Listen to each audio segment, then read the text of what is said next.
La monnaie commune, j'ai dit au Mali, le Mali a déjà essayé sa monnaie. Donc frapper une monnaie, ce n'est pas difficile. Aujourd'hui, nous avons emprunté un point de non-retour. Quand on fait ça, tirez les conclusions de votre histoire. Ceux qui ont créé les monnaies, comment ils les ont créées, quelles difficultés ils ont eu, qu'est-ce qu'il faut faire pour ne pas tomber dans le même piège. Ça, c'est la réflexion stratégique. Laissez à ceux qui sont payés pour ça de faire ce travail, vous présenter un document. C'est ce que j'ai dit à des Maliens. Bon, dans la passion, on en veut, mais c'est stratégique. Chez nous, en Bambara, le président dit Beki Idjoyora.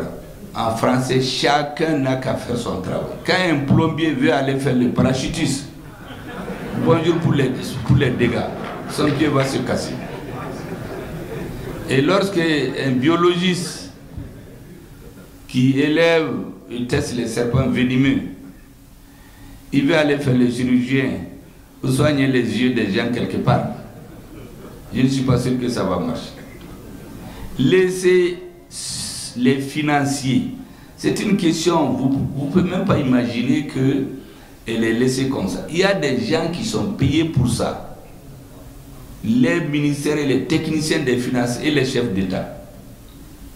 Quand ils vont finir cette question, parce que c'est qu'on veut qu'on dévoile tout ce qu'on est en train de préparer. Mais on ne va pas le faire. La meilleure façon d'échouer, c'est de dire à l'adversaire tout ce que tu veux faire.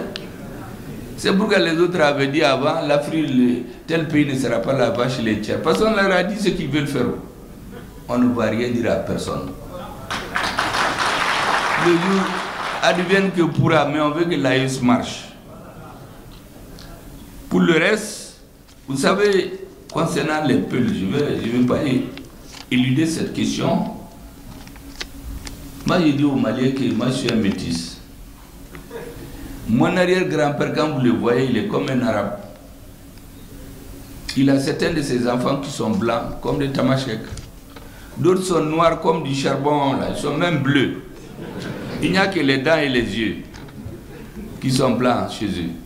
D'autres ont des cheveux crépus, des vrais nègres, bien bon teint là. D'autres sont noirs, ils ont les cheveux lisses. Il y a un peu de tout. Donc quand tu viens chez nous, tu veux parler mal des tamashek, ou des Peuls, ou des Arabes, ou des Songoïs, tu ne trouveras personne pour t'écouter. Tu trouveras toujours des adversaires. Parce qu'on est un pays métissé. Et l'avenir appartient au métissage. Maintenant, qu'est-ce que ceux qui veulent détruire nos États ont fait? À chaque étape de la colonisation, ils choisissent un thème. La communauté Peul, c'est la plus nombreuse en Afrique. Elle va géographiquement du Cameroun jusqu'au Sénégal. Quand tu touches à un Peul, les chefs d'État qui ne sont pas instruits, les jeunes Peuls qui ne sont pas instruits, ils se mettent tous là-dedans. Avec la pauvreté. Moi, j'ai écouté des interviews du président Ibrahim Traoré, où quand ils étaient au front, ils marchaient des villages entiers, il n'y avait rien.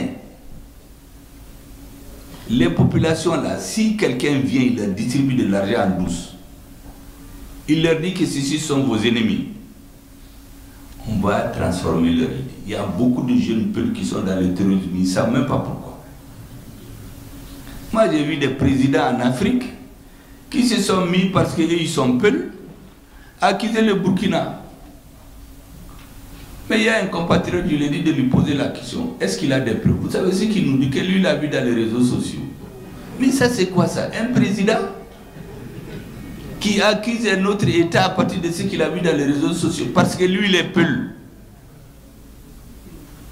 C'est fait exprès pour qu'on tombe là. Quand les colonisateurs sont venus, ils ont eu toutes les difficultés avec les Peuls. C'est des gens guerriers qui n'acceptent pas la soumission.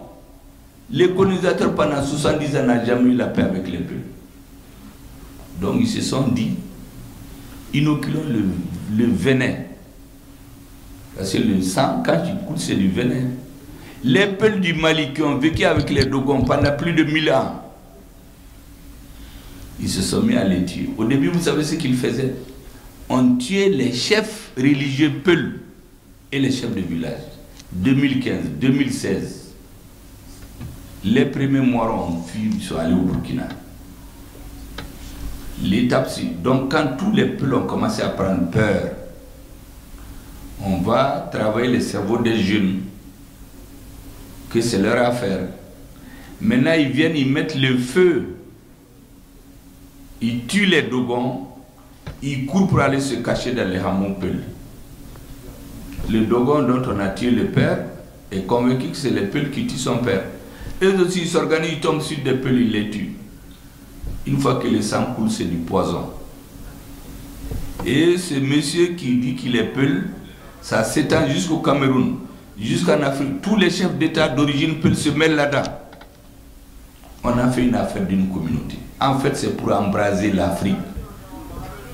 Des jeunes bergers Peul sont embobinés là-dedans.